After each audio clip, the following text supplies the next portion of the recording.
we take that which God has spoken and we put it into word form and make decree. Some things just have to be spoken. Well, good morning. Nice to see you.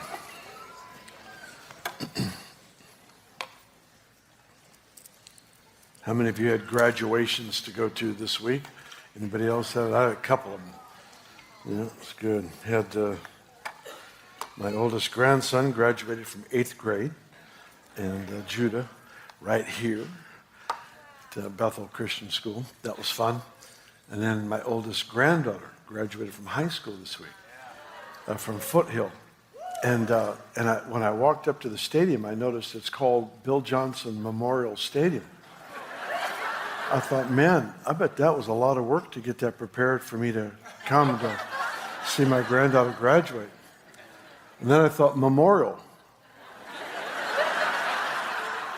What do they know that I don't know? Are they prophesying? What is that? It was so fun. The stadium is here, the football field and all is here. So all the parents, all the family, friends are here waiting for the kids to come around here and march down to graduate. Well, I'm standing up against a railing and I noticed they're walking in from behind. So I've got my iPhone ready and I thought, I'm going to get the coolest video that no one else in our family is going to have and I'll be able to airdrop it to them. So I'm taking the video and got the video and I'm thinking, this is cool. So I get over to show Benny the masterpiece. I don't know what I did. I actually do videos quite well. I think the devil took over my camera. I think I've got to blame somebody besides me. I got the railing and then I got my hand. It was like I put my hand right over the lens the whole time. So here I am following Kennedy. Not knowing it. I'm watching her smiling big, going, this is awesome. Never looking at the screen to realize she's not on there. Oh, well, we got some other good photos, but it was a very, very fun night. And it's interesting, when she graduated from 8th grade, Eric came to me, probably in May. So this is June, right? Yeah. She graduated in June of 4 years ago. And Eric came to me in May. He says, Dad, you're scheduled to be out of town on her 8th grade graduation. I went, oh no, when is the graduation? So he gives me the date, and I'm in Europe. I've got 2 conferences going on. And so we made the necessary phone calls, and one conference let me leave a day early, and the next conference let me come a day late. And so I flew home from Switzerland to Reading, went to 8th grade graduation, then flew back for the rest of the conference. It was awesome. I made it. I felt so good that I actually was able to get there for the big event. So that was fun. I have a blonde joke for you. I apologize ahead of time. I just apologize. But my wife is blonde, so I don't know what to say. Bob walked into a sports bar around 5:58 p.m., sat down next to a beautiful blonde at the bar, stared up at the TV. 6 p.m. news was coming on. The news crew was covering a story of a man at the top of a 10-story building preparing to jump. The police were trying to talk him down. Fire crews were below setting up nets to catch him. The blonde looked at Bob and said, do you think he'll jump? Bob said, I reckon he'll jump. The blonde said, I bet he won't. Bob placed $20 on the bar and said, you're on. The blonde placed her money on the bar. They kept watching the scene unfold. Suddenly the man stepped to the edge of the building, did a swan dive off the building, falling into the fire crew nets below. The blonde was very upset, but she willingly handed over the $20 to Bob. Fair is fair, she said. Here's your money. Bob replied, nah, I can't take your money. I saw this earlier on the 5 p.m. news, so I knew he would jump. She said, I saw it earlier too, but I didn't think he'd do it again.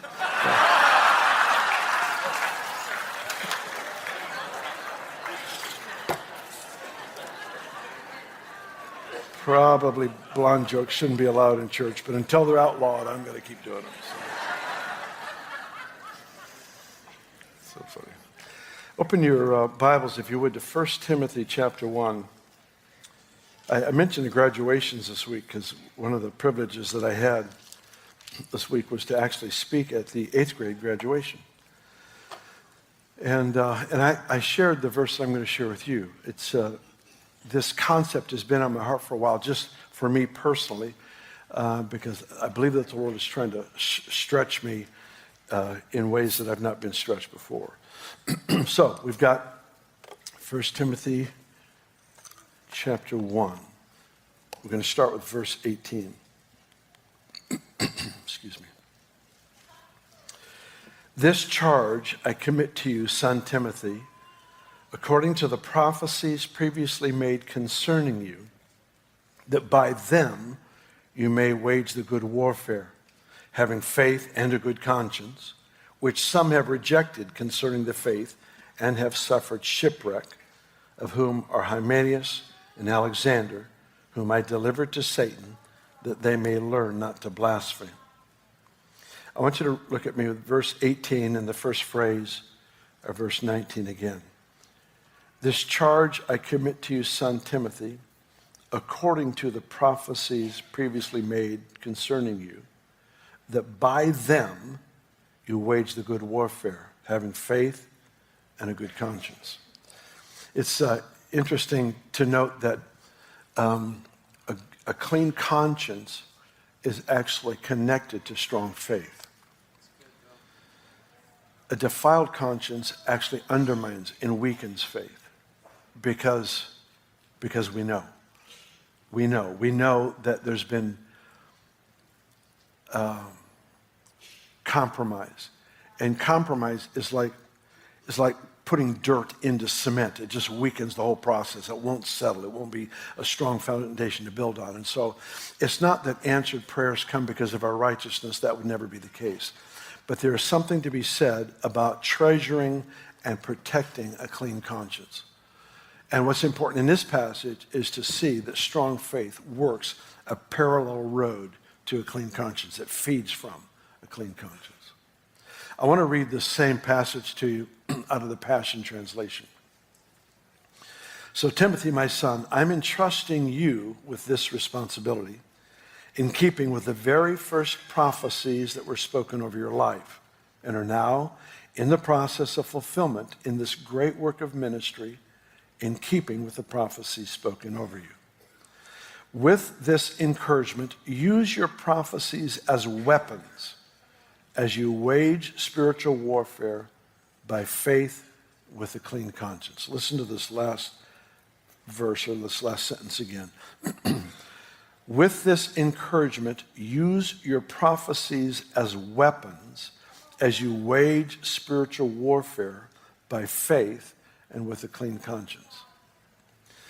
I love that. Now, I'll tell you what has really been hitting me of late has been this whole idea. Prophecy, first of all, is God coming to you with a word of promise about your future, about destiny, about where he's taking you. But here's the sobering part of this analogy to me, is that he's saying, that's where I want you to go, but you won't get there unless you use the tools I give you. That's fascinating, that God would actually give us a word that has to be implemented correctly to step fully into our destiny. Larry Randolph put it the best. He really gave me language for this that has helped me a lot. He said, God will always keep all of his promises, but he's not obligated to keep our potential.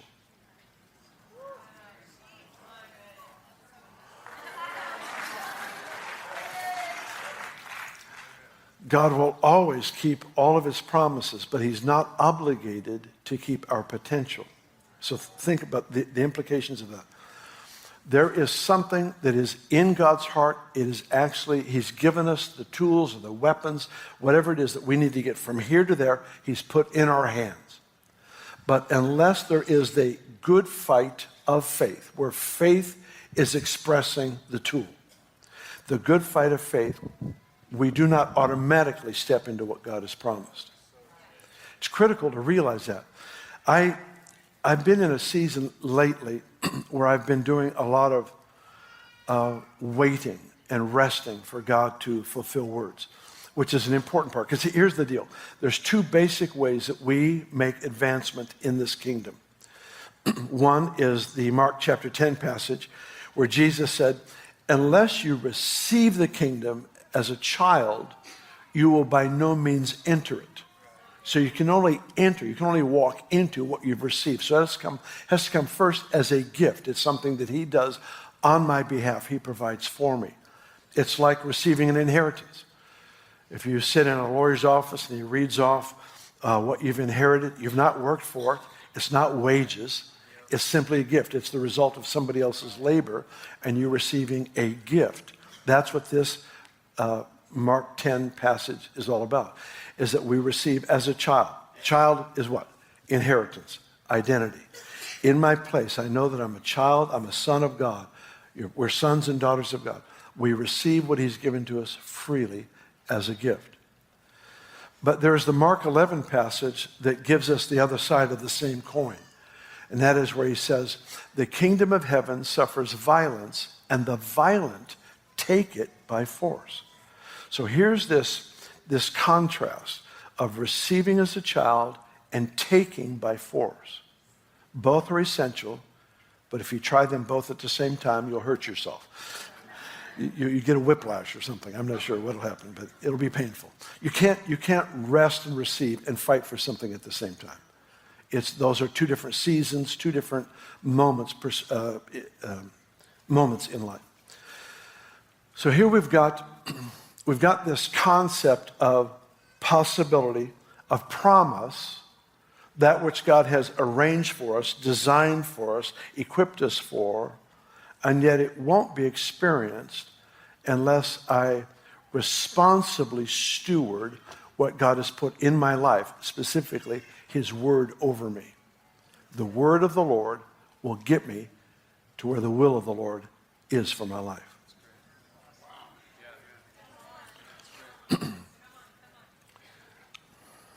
It's not automatic.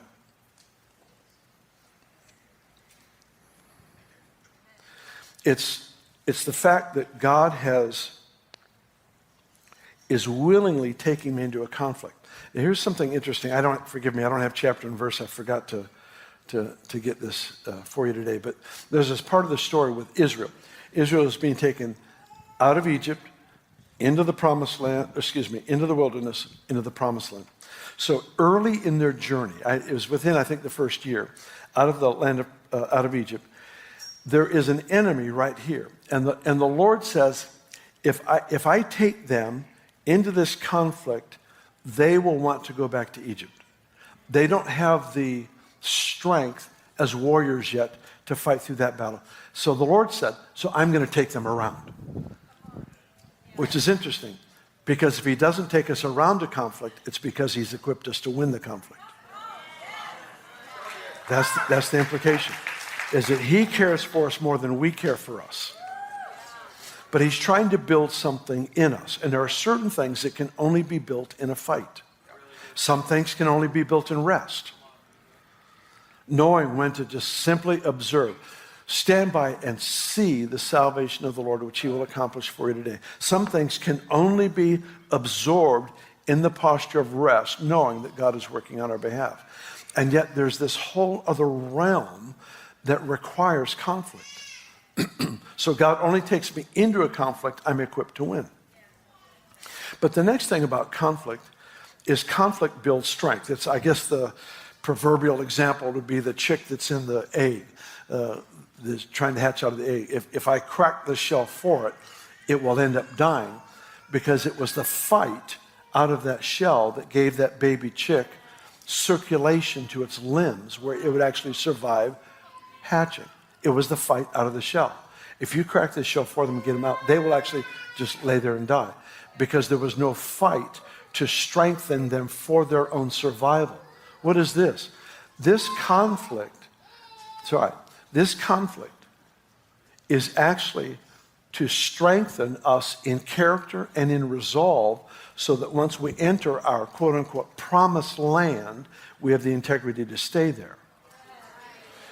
See, if Israel, supposedly 11-day journey from Egypt to the promised land, If God would have taken them 11 days straight into the promised land, they didn't have the integrity to stay there. They would have wandered out. There's things you learn in the battle that you need to stay in the land. There's things you learn in the fight that build that strength of heart, that strength of character, that enables us to live with maturity and steward well that which God has promised to us. Paying attention to what God has said and is saying, I really love, I love the prophetic. I love promises. I learned to read the Bible for me. I read it for me. I didn't read it for you.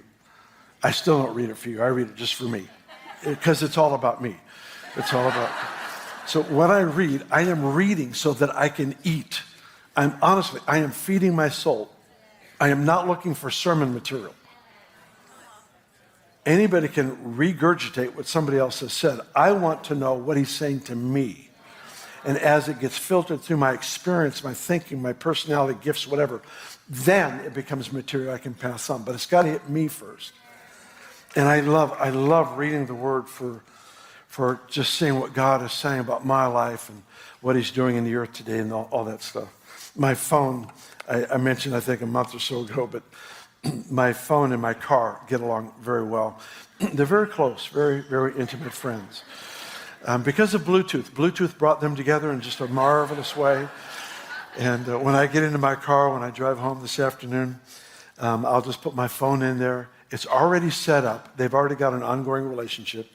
Even though they are separate right now by 100 yards, when I get back into that car, they will reconnect. And when they do, it'll be beautiful. And what my car does is it randomly picks things off my phone to play for me. Now, I could program it to play just, this album or this music or this prophetic word or whatever. But I like the randomness of my drive home because I don't know if I'm going to hear the Beatles sing A Hard Day's Night, if I'm going to hear a Jimi Hendrix version of the Star Spangled Banner, or if I'm going to hear Brian singing, You Can Have It All, Lord. It's all in there. But like this week, twice I heard Bobby Connor prophesying to me from 2013 because it's in here. It just randomly brings it up. And I just love that. It just makes me want to go around the block to see who else is going to prophesy to me because you never know. I mean, this is stuff. I've been driving down the road and Cindy Jacobs gets on there and starts prophesying about our new building. And this is like 10 years ago. It starts prophesying. I'm going, I just need to keep driving. I need to think of somewhere else to go because this is good. But I love the prophetic. I love entertaining in a sense of welcoming, admiring, and giving place to. As a host would entertain someone in their home, I want to entertain the prophetic word over my life.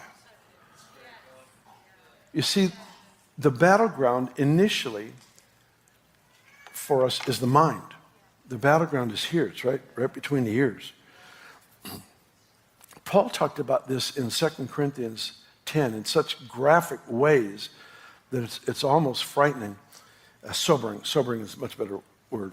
He described the strongholds of thought in our mind, strongholds. So think of stronghold as we would in the medieval days or something. You've got an army, a battalion of soldiers, and they're in that castle right there. And there's this huge wall that surrounds this castle, and they are safely in there. And at night, they send out troops to fight and to do exploits, but they're safe in that environment, in that castle. The Bible actually describes a stronghold, a castle like that, exists in the thoughts of people. So if I think wrong consistently, each thought is a block in the wall that eventually gives the enemy a place to hide. It's a place of habitation, a place from which he kills, steals, and destroys. So repentance starts with a sorrow, but the sorrow provokes us to a change of thought, a change of thinking. It is dismantling the wall that I have built that the enemy has hidden behind. And now he is exposed and is easy to deal with. But when you create a castle for him to live in, you giving him permission. Does that make sense?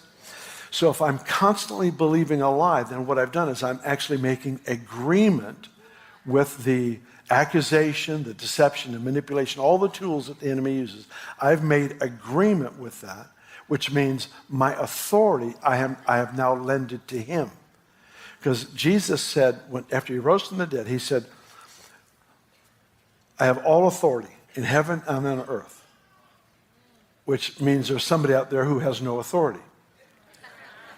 Right? He says, I have all authority, which means the devil has none.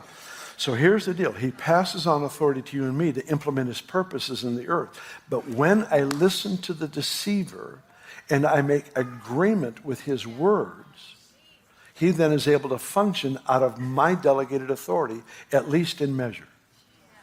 I empower. When you believe the lie, you empower the liar.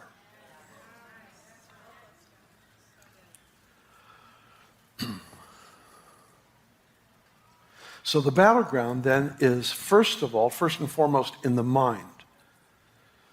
You remember Ephesians 6 talks about the armor of God, which is basically saying God is your armor. Put on Christ, takes care of the whole package. Put on Christ, takes care of the whole package. I heard somewhere recently. Yeah. So here's this picture of the armor of God. And he says, the helmet of salvation, breastplate of righteousness, girded with truth, feet ready to share, to preach the gospel, shield of faith, sword of the Spirit. Helmet of salvation. You have to think saved. My thoughts must be consistent to the saving work of grace in my life.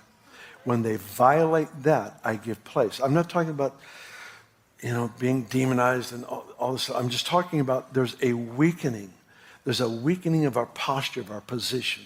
There's a weakening of our position to enter more fully into the promises of God over our life when we give ourselves to these lies.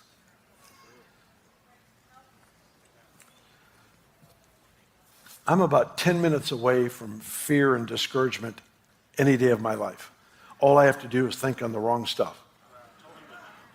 I mean, it takes me 10 minutes to get there and a week to get out. I mean, it's just not worth the effort. It's way too much work. You fall down that hole and you're just fighting to climb out for a whole week. It's just not worth it. I've decided it's not worth it.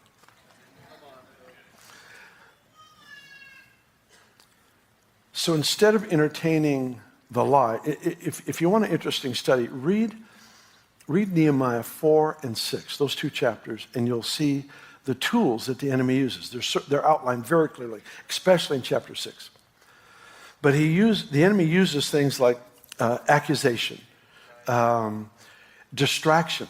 See, if the enemy can't get me to sin, he can't get me to morally sin, steal money, abuse people. If he can't get me to do that, what does he want to do? He wants to distract me from my purpose. He wants to get me out of my lane, because if he can't get me to fall, at least he can get me to lose impact. When you step out of your lane, I step out of my assignment, I take on somebody else's responsibility.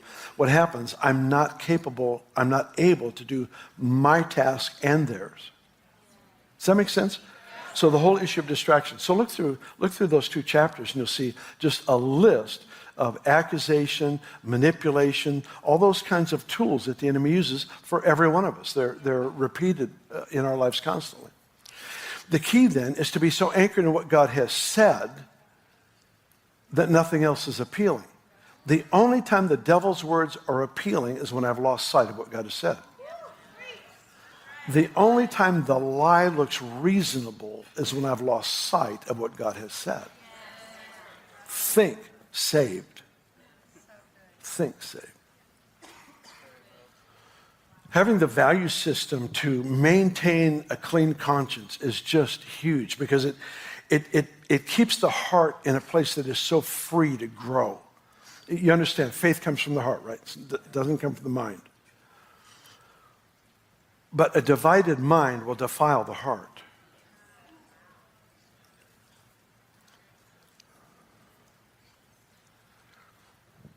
Valuing a clean conscience puts me in a place to to experience ever-growing faith. I love when God gives us a word, and I've got several just in my life right now that I'm reviewing, because I have come to realize in the last, just short time, last 2 months, especially maybe the last even couple of weeks, even more profoundly, that the Lord I've been waiting for him to do something when he's been waiting for me to do something.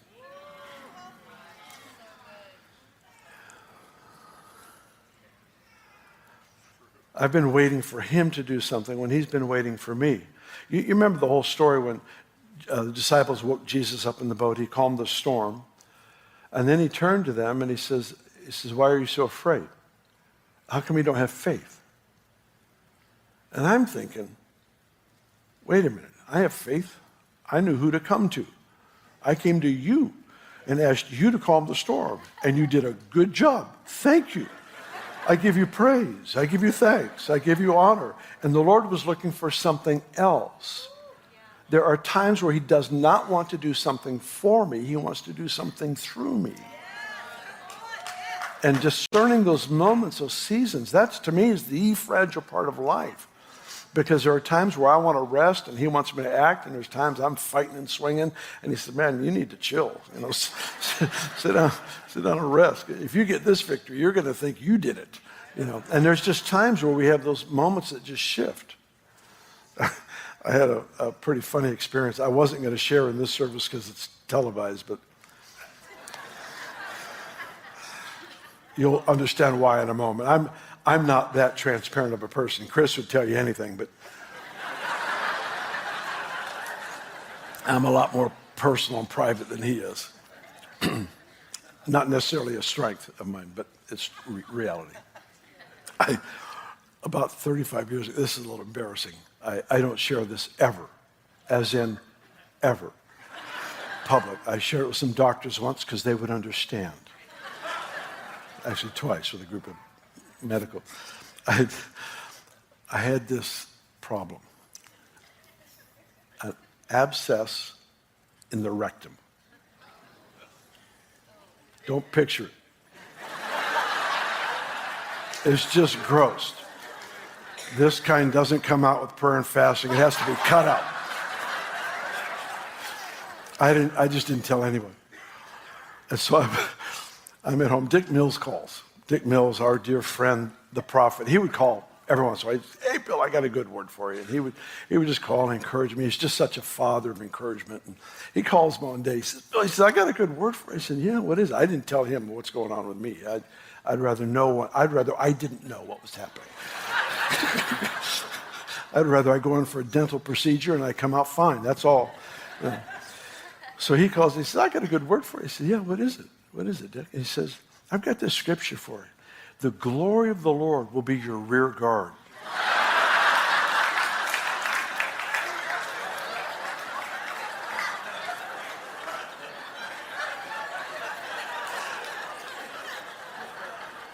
I'm not sure what to do with that, but I receive it. Amen. Some people think God doesn't have a sense of humor. I have never forgotten that one. God will always speak to your need and leave it there. Although at Twinview, I remembered after I said that Moses wanted to see God's glory, and God just let him see his hinder parts. So I'm not sure if there's a correlation there or not.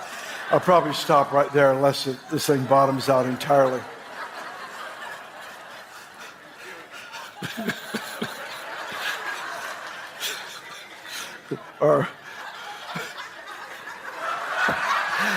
Oh man, and this is televised too. Hello.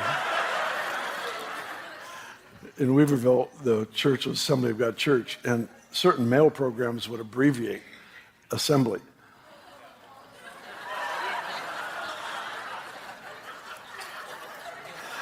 I'll just leave. That's it right there. I'm pulling out of that fateful direction. All right. So the battleground is here But once victory is obtained in how you think, you have to do something with what was said. See, many people in this room, you're just one proclamation short of a victory. One proclamation. Because the word is not supposed to be as harbored. I believe in that a lot. Mary is my hero, the mother of Jesus.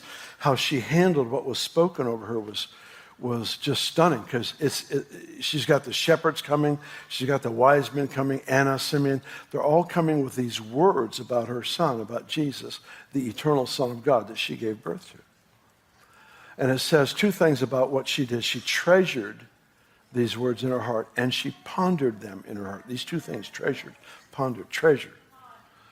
Treasure, to me, implies that this that has been spoken is not for common use. This is not like, Benny and I came back from being with some friends in Asia, and they sent us home with two of these most magnificent goblets, glasses, made out of this finest, they're like $600 each.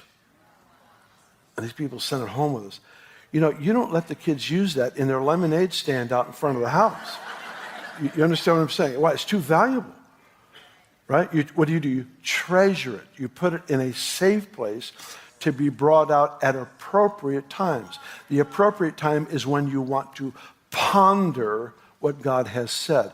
It says she pondered these things. The word things, there's the word rhema. She pondered these freshly spoken words of God. She would bring them out. They're treasured. She'd get alone. She'd bring them out. She'd dwell. She'd think about that, yes, he's the Savior of the nations. And Anna and Simeon said, behold the Christ child, they can now die because their lives have been fulfilled. And so she's pondering these words and considering about her son Jesus, about the destiny, the purpose of his life. I owe it to him to treasure and ponder. Treasure, it's not up for a vote. This isn't Facebook material. This is about destiny. And I'll share it with whoever I'm supposed to share it with. But until it's to be brought out of the treasury, I've got to keep it there to protect it. And then when I bring it out, it's to ponder, consider, let the full effect of what God has said infect me inside and out, so it changes how I think, how I see, how I interpret present situations. Because if I'm facing a battle, it's only because there's an enemy the Lord has allowed there, because he has equipped me to win. And the tool that I'm supposed to use is this that God said. Use the prophecies over you to get to where you're supposed to go. So here you've got a family member that's just not walking with the Lord. And it's not just, I just thank you that all is well. It's take the word of the Lord. As for me and my house, we will serve the Lord. And you begin to make proclamation, confessing the name of the individual, and you proclaim, this is the will of God, and it shall be done in my household. Every single family member will serve the Lord, and they will serve the Lord with purity and with great joy. It will be with great delight they will serve the Lord. And we take that which God has spoken, and we put it into word form and make decree. Some things just have to be spoken. Psalms 103 or 104, I forget which one, on the left side of the page. Right there. It says, the angels give attention to his word and the voice of his word. Interesting, isn't it? To his word and the voice of his word. This is how I understand it. There are times where God declares a matter. He just declares over a situation. And the angels know their assignment whenever they hear his voice. They know that that is what they are supposed to enforce. They are to enforce the word of the Lord. But there are times God doesn't make the decree. He's the still small voice in your heart and mine. And the angels don't get their assignment until they hear our proclamation. There's a lot of unemployed angels because there's a lot of believers who won't speak. They don't know the assignment until they hear the word of the Lord. You say, well, we don't boss angels around. I'm with you. We don't. You can yell some great idea you have all day long. It's just going to exhaust you. Nothing will happen. But they can tell when a word originated in the heart of God. They can tell when that I just declared came from the throne room itself. It carries the fragrance of God's own breath on that word, and they know that's their assignment. So here we are. We're in battle. We've got the shield of faith, all the armor on, and we've got a sword. And that sword is what we use to bring about victory. It's taking seriously that which God has said. It's very easy to want yet another prophetic word. Another promise. I'm there. Count me in. If there's good words being handed out, I'll get in line. I will get in line. Benny and I were just with about 20 of our 10-year-olds, and they took like 45 minutes just to prophesy over us. It was just glorious. It was great. So cool. Amen. If there's a good word being spoken, count me in. I want it. But the good words oftentimes are not decrees of what he will do without us. They are decrees of what he will do with us. Oftentimes he's revealing, this is my will through you, not just for you.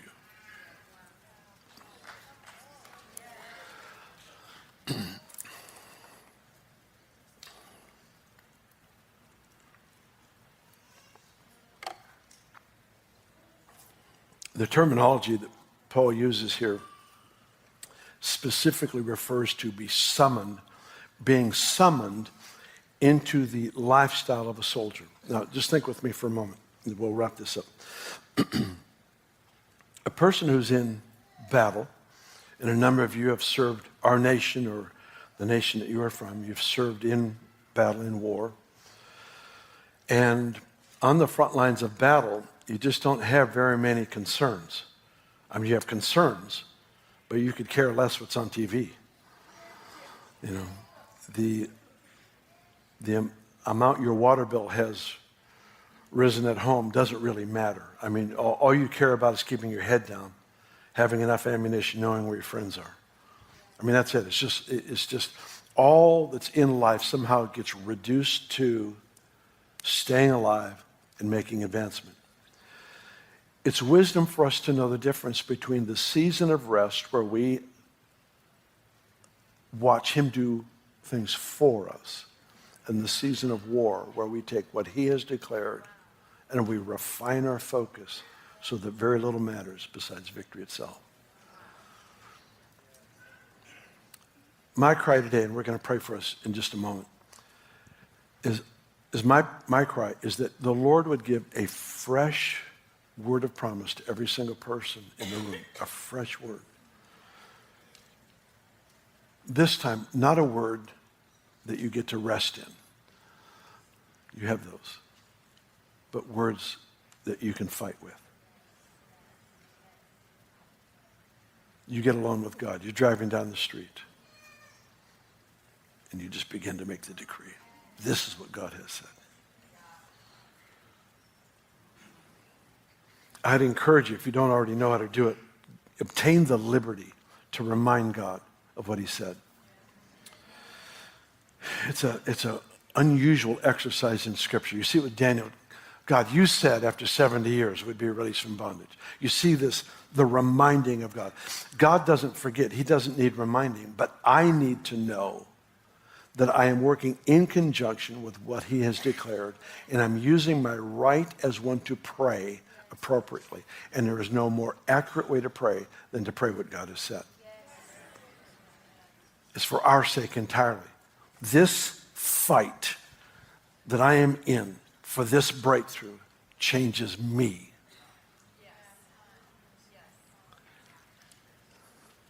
If I could handle the breakthrough without any more change, he would bring it to me.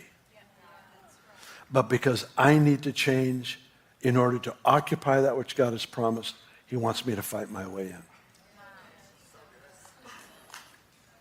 So put your hands out in front of you just as a posture of receiving. And I want to pray both for the release of promise and for the grace to handle well what God has said. So Father, I come to you in the name of Jesus, and I ask for us as a church family, those are family members that are watching on TV. I just pray for all of us together, everyone in the building, our children's workers, everyone. that today, the next 24 hours, would be a day where you release a fresh word of promise, a fresh word of hope, something that we can declare, we can confess, we can sing, we can pray, we can implement what you have designed for us wholeheartedly. All of our emotion, all of our thought, our mental exercise, everything engaged to see you perform what you've declared. I ask for that gift and for the grace, the divine enablement to carry this out. I pray for this in Jesus' name. The greatest miracle that could happen today is the salvation of a soul. It's the forgiveness of sin. There is not a greater miracle. I've seen so many crazy things happen through the years where God has healed people, where blind eyes and deaf ears. And I remember I was with Heidi. You know, we prayed for Ronald and Heidi earlier. I was with Heidi in Mozambique, and these two blind men came into the kind of a tent sanctuary. They have their open air. And they came in on a Saturday, and they wanted to see, and they were both blind, and it was crazy. One of them, his eyes were just solid white. There was no pupil. There's nothing. It was just solid white. And Heidi prayed for a moment, and then she said, "Come back tomorrow, and you will see." And they came back the next day. We prayed over them. We got to watch as these eyes literally just formed, and God's opened their eyes. And they went from there. We all walked across the highway to the sea where they got baptized in water. So tonight's baptism, be here. All right. That just came on me. It was divine inspiration. I'm sure it was. I've seen amazing things happen, but there's nothing that equals the salvation of a soul. That you can take a person who has no hope in life and give them hope, a new nature, and forgive of their past. That is available for everybody in this room. And I want to just throw out the net, so to speak. If you're one of those that are here today, you say, "Bill, I don't want to leave the building till I know I'm at peace with God," then I want to pray with you right now for you to be what the Bible calls born again, changed from the inside out. If that's you, just quickly put a hand up. Just real quick, because I want to pray with you if that is your place. Real quick. Right here? Yep, beautiful. Wonderful. Yep, beautiful. Nothing like it. Anyone else, real quick? Got another hand right here. A second hand. Anyone else? That's so cool. I want to have all of you stand if you would. And I'm going to ask this. We've got a team down here. We call them the Freedom Team. And for these two that I saw, and if there's any others, please make your way down to this team. They just want to bless you and pray for you, love on you a bit, and talk to you about this that Jesus is doing in your life. Anyone wants to join them, please do. This is your invitation to come and know Jesus. So come, step out of your seat. I want to have the ministry team come very quickly to the front as well, because we want you to be ready to pray and for people in this room to receive their miracle. Chris, come on up here. Yeah, come on down right over here to my left. Right over here. Bless you. Thank you, Lord. Well, Father, we just pray for a real spirit of breakthrough to rest on the house today, and for miracles in people's bodies, that it would just multiply in Jesus' name. Thank you so much, Lord. Okay, amen. Hang on for a moment. Chris will give you some instructions.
favorite thing for me now, it is spending time with you. I want to stay with you forever so that I can see you, love you, and care for you. I feel magical when you are around me. I feel that there is a connection of the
great before.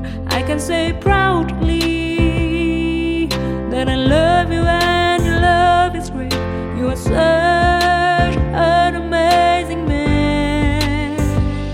I have seen love before, but I never felt that great before. I can say proudly that I love you and your love is great. You are such an amazing man. You have awakened a part of me. You have created something I've never knew. You not only care about me, but you always respect me as I am. You have accepted a part of me, and that makes all the difference to me. You are such an amazing man.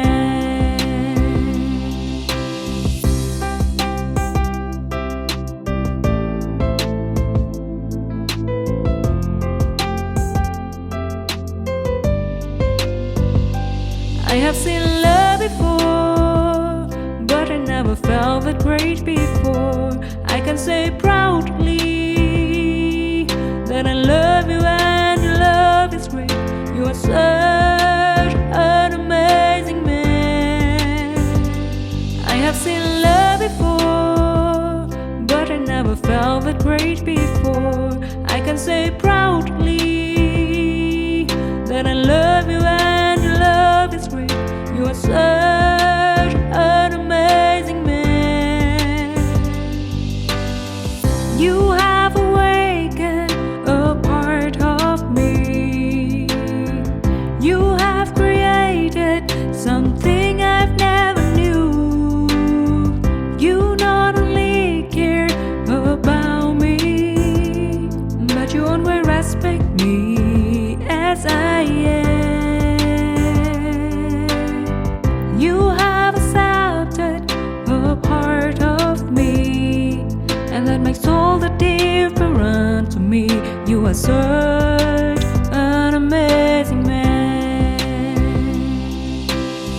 You have awakened a part of me. You have created something I've never knew. You not only care about me, but you always respect me as I am. You have accepted a part of me, and that makes all the difference to me. You are such an amazing man. You have awakened a part of me, and that makes all the difference to me. You are such an amazing man. You have awakened a part of me. You have created something I've never knew. You not only care about me, but you always respect me as I am. You have accepted a part of me, and that makes all the difference to me. You are such an amazing